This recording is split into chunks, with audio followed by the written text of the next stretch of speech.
Listen, God kept you alive because of your call. It is the grace and mercy of the Lord. Now, what am I talking about? I'm about to explain it. Let's get into this video. Welcome to the Get Right with God podcast with Jamar Grimsley, where we're all a work in progress. Nobody has their life all the way together. We're all trying to get right with God.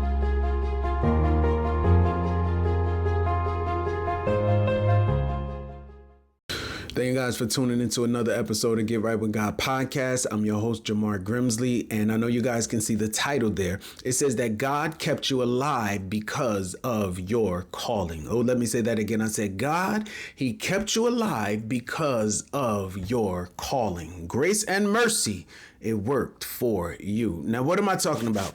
I'm talking about, child of God, what God called you to do and what your assignment is and what it is that God has given you to do, right?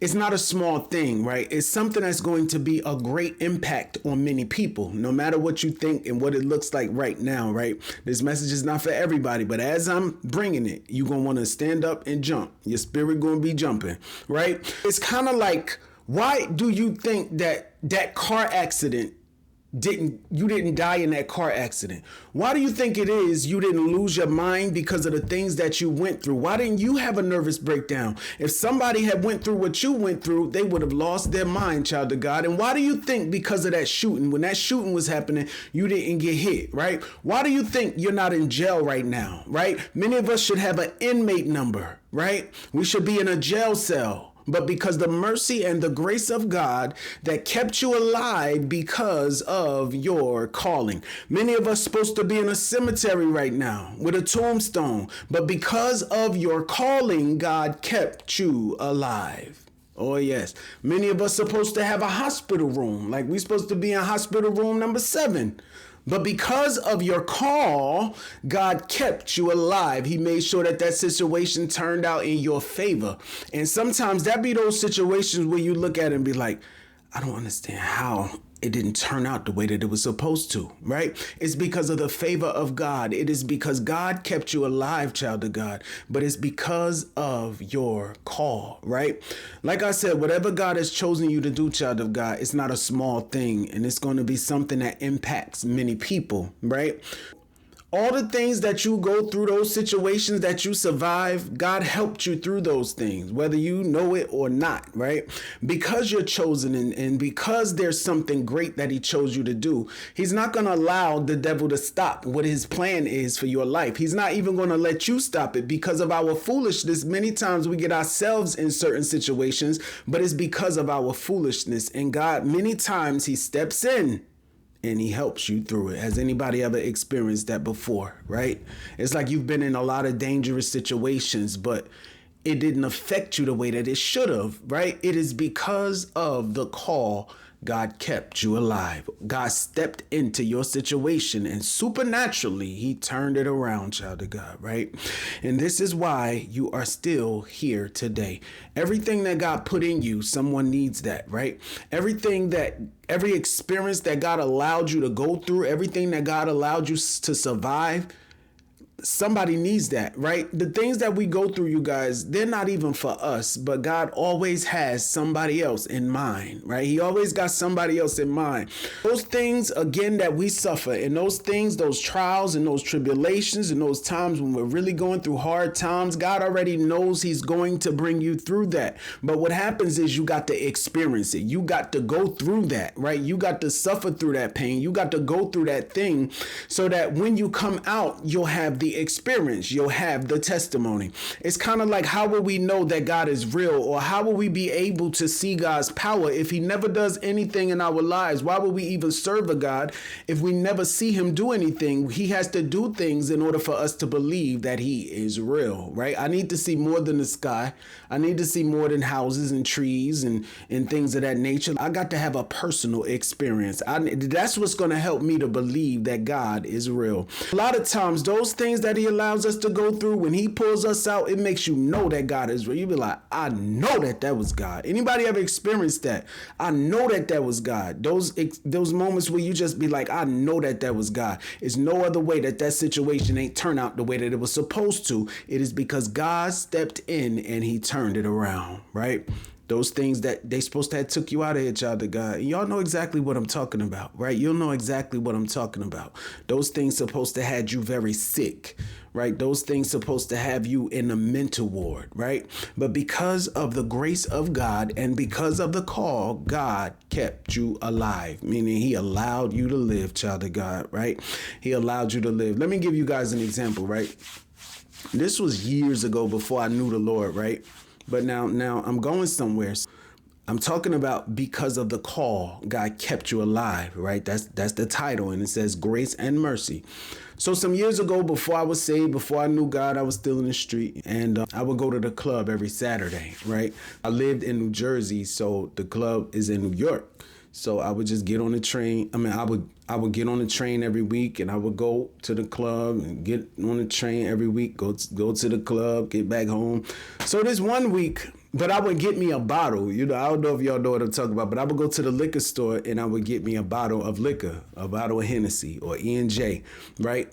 And while I'm on the train, I'm drinking. So when I get there, I'm nice, I'm feeling good and I'm ready to dance, right? This one time, I decided to drive. And something was like, maybe you shouldn't drive if you're going to be drinking, right? But anyway, I ignored that voice, right? Again, I didn't know God, right? But anyway, I ignored that voice. And instead of me getting on the train this time, I decided to drive, right? So I went to the liquor store and I got my bottle and I'm on my way over to the club and I'm just drinking and I'm blasting the music and I'm smoking cigarettes and I'm just having a good old time by myself now. I'm by myself. I am by myself, right? So I'm just having a good old time, right? On my way to the club. So I finally made it to the club, but when I got there, I was a little bit drunk, but not really. You know how you just be tipsy, you just be good. I was like that. So, when you're going in the club, they search you. So I had to take the bottle and I had to kind of like put it, between my thighs and I had to like squeeze it together so they won't feel it when they're going up and down your legs, right? Because the drinks at the club is very expensive a lot of times. I'm giving y'all an example now. Pay attention because I'm going somewhere, right? So the drinks at the club are very expensive a lot of times. So me being cheap, I always buy a bottle before I get there, right? And then I'll drink it when I get there. I'll go in the bathroom. So anyway, I got there and I went into the bathroom. And it's like 100 guys in there and they smoking and they drinking and they talking loud and doing all of this. So I went into the stall, so I went into the stall and then I took my bottle and I started drinking and I started drinking and I started drinking. I would light up a cigarette. I would smoke a little weed. I would start drinking because, I want to get nice, right? Now I'm going somewhere, y'all. I am going somewhere, right? So I found out that I'm kind of drunk, right? I found out I'm kind of drunk, but I'm still able to, I'm still cohesive. Is that what it is? Or able to focus or I'm not too messed up, but I feel it, right? So I go downstairs and I'm dancing and I'm having a good old time. And, I'm just having a good time. I'm having a good time. But after a while, I don't know if you guys know, but after a while, liquor, it kind of just can fall on you all at one shot, right? And it just fell on me at one shot, right? All at one shot. So I'm like, oh my God, man, what I'm gonna do? I don't know. I wasn't even in my right mind. I was so drunk. So I decided, okay, let me go outside. I was in there for a couple of hours. So I decided, let me just go. I don't feel good. My bed is calling me. I'm ready to go home, So what I did was I went outside the door. And as I went outside the door, I just was falling. I kept falling. I would get up and I would fall and I would cut my hand and I would get up and I would fall again. I would cut my hand again. I would get up and I would fall. Like I just kept falling. I just kept getting up and falling. And people just looking. You know how people just looking around you? They just looking, right? So anyway, I finally made it to my car, right? And I'm so drunk. I don't even know how. But anyway, all I remember, you guys, was pulling. I remember starting the car and I remember pulling off. Like, that is all I remember. But then I remember the next day. The next day I was in my bed. The next day my car was in front of the house. Now, I don't know how I made it home in the state that I was in. But because of the call, God allowed me to live. Now, I don't know if God supernaturally stepped in and just put me in my bed, or if he drove the car, but I know full well that I was not able to drive that night. But because of the call, God kept me alive, right? Because there's something that God wants to use you for, child of God. So even your own foolishness, God has to step into those situations that should turn out a certain way. But because of the call, he steps in and he changes it and he turns the situation around supernaturally. And a lot of times we don't even know. We don't even know that he did it, right? But when we do know, it looks like this is a miracle, right? This had to be God. Like, ain't no way that this happened the way that it happened, right? And so even when I got home and I was in my bed, I like, God, I couldn't understand it at the time. But once I gave my life to Christ and I began to grow in God and know God, he said, that was me. That was me. That was me. That was me. That was me. That was me. Has anybody ever had an experience where they had to say, God had to tell them that was him? Or when you was going through that thing, you knew it was God, right? Has anybody ever had an experience where they knew that thing that you went through, it was God that turned the outcome of that situation around, right? Because, child of God, of the influence that you're going to have, right?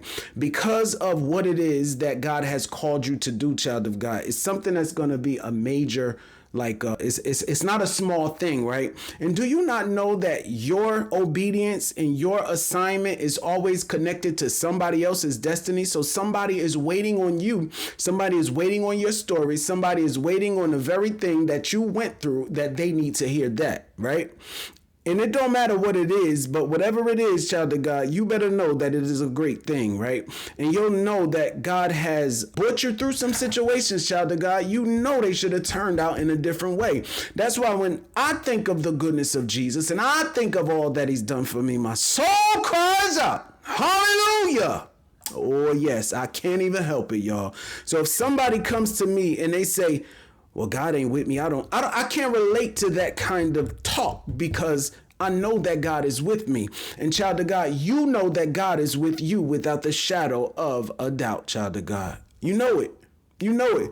Many of us, again, we supposed to be 6 feet under the ground, right? Many of us, again, we supposed to be in jail. Many of us supposed to be done lost our mind. We supposed to be in a hospital somewhere. But because of the call, God allowed you to live. He kept you alive. That's why that car accident didn't take you out of here. That's why. I'm just saying, that overdose, it didn't take you out of here, right? I'm just saying, you guys, that shooting, right? It didn't take you out of here. Right? I got shot, you guys, right? But the bullet came in and it went out, and it didn't really hurt it didn't really hit any major organs or anything. But God kept me alive because of the call. It was the grace and the mercy of God, right? So that's what I'm saying. I overdosed on drugs a couple of times, but God kept me alive because of the call. And you guys don't even know that God is keeping you alive because of the call. It is because of the call of God upon your life that a lot of you guys are living today. And as I'm bringing this, you'll know if I'm speaking to you. If you've been through some near-death experiences, it was God, right? But because of the call, God allowed you to live. He kept you alive. So those things that the enemy means for evil, God got a way of turning that thing around, and he's going to work it out for your good, right? Not just work it out for your good, but what he's going to do is he's going to get the glory for it, because now that thing that the enemy tried to destroy your life with, God brings you through that very thing, and now you have a testimony to share with somebody else that may be going through something similar, that God is able to bring them out as well. And somebody needs hope. Somebody needs hope. Somebody needs to hear about the goodness of God and what he's done in your life, child of God. Somebody needs to share that testimony, right? Somebody needs that, child of God. You didn't go through that for you. God put you through that for somebody else, right? It's not even for you, but it's for somebody else. Let's just say you teaching or preaching or something like that, right? You got something to preach on now. You got a testimony. You got something to tell the people that's going to be a blessing to them, right? That very thing that you are going through, if you hear a testimony of somebody that went through the same thing and they overcame that thing, it gives that person hope. It lets them know that the same way that God brought me out, God can also bring them out, right? Because sometimes, you guys, we could go through something for such a long time and we could be suffering and we could be struggling and we could be bound by whatever spirits of addiction or whatever the thing is that's keeping us in bondage.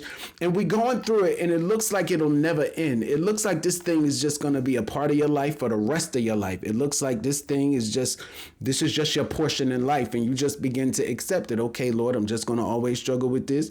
You're not delivering me. You're not setting me free. I'm still battling with it. I don't want to do it, but I found myself doing it, and I don't know who I spoke to right there. I don't want to do it, but I find myself doing it, right?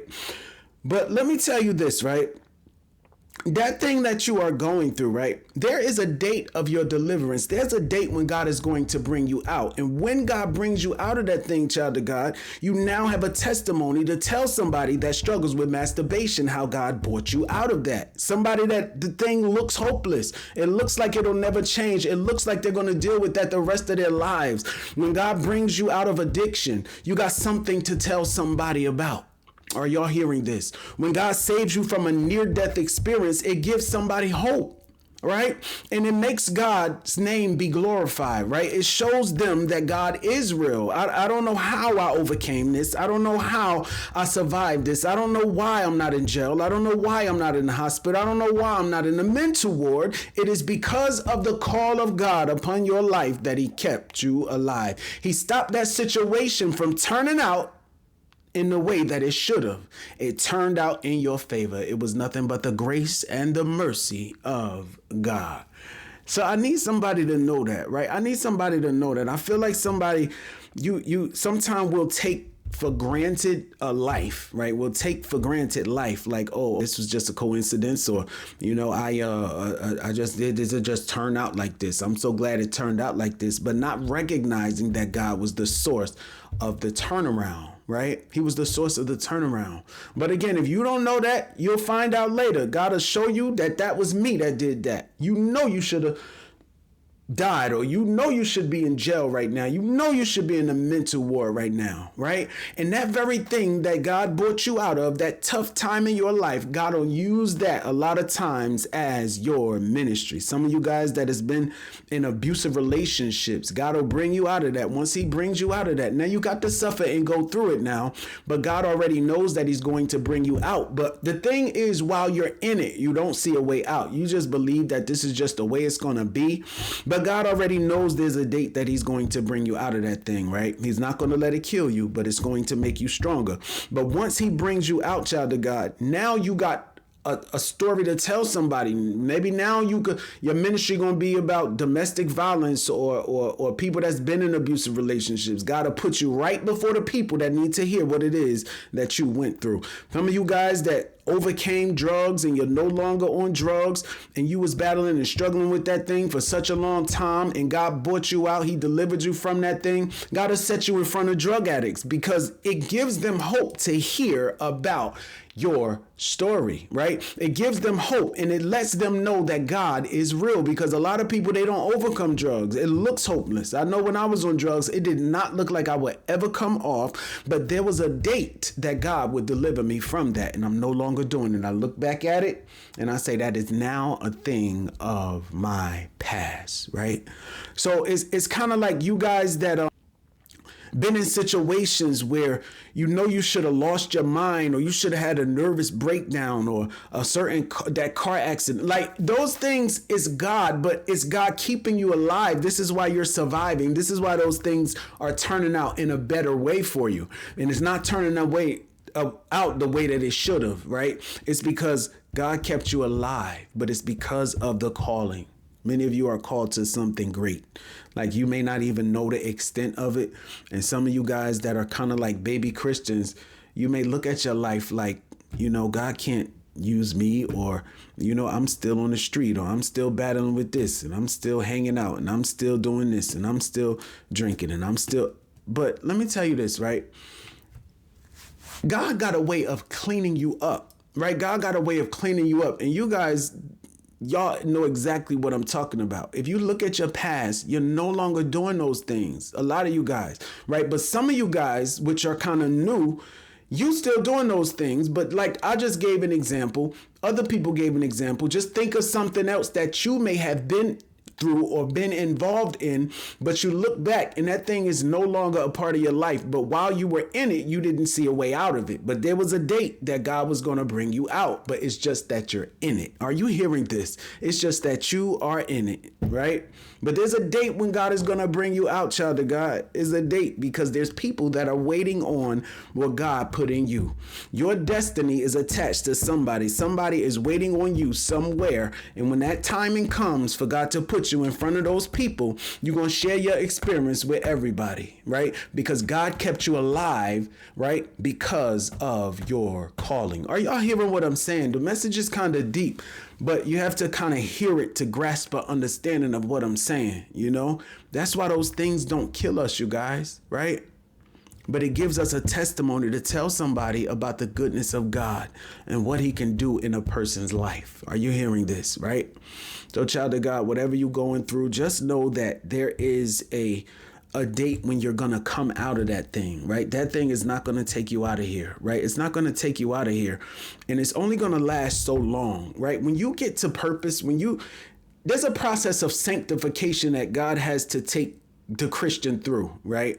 And this is the process where he uses to clean us up, right? This is where he begins to put us through certain things and begin to put fire on us, you know, and pull us out of those things. And it helps us to overcome certain bondages and to move to the next level. And, you know, so it's kind of like, it's just part of the process. And a lot of you guys may have not been there, but that process is an ongoing process, right? It's an ongoing process. So, you know, there's a sanctification process, right? And if you have some type of great ministry that God is going to use you for, which is going to be an influence over a lot of people, those things you went through, or some of the things. Now, I'm not saying, because I don't want this to sound the wrong way. Like, okay, God is still going to use you no matter what. So just keep doing what you're doing. You're going to get to there one day. you're going to clean. God is going to clean you up one day. So keep doing what you're doing. No, you still got to do your best, live holy, obedient to God. Don't just do what you want to do, because you know that there is a date when God is going to bring you out, right? And you guys, just because you feel as though you just want to please God, like you want to please God. I always say that it seems like whenever we are doing something that God is not pleased with, like we concerned about that. It bothers us, that it bothers God. You see what I'm saying? So you guys, that's a good thing. You know, when we was in the world, we didn't care about what we did. It didn't bother, no second thought about anything. But because you know God a little bit, some of you guys that are new, you got a relationship with God because of that, child of God, right? That means that you're growing in God somewhere. And just because you feel bad when you do something that's bad, you worry and you concerned about what God thinks about it, is a good thing. That's called conviction. That lets you know that the Spirit of God is working in you, right? So yeah, child of God, I just need somebody to know that, you know, that situation, that it should have turned out in a different way. But because of the call of God upon your life, God supernaturally, he stepped in and he turned it around so that it worked out in your favor.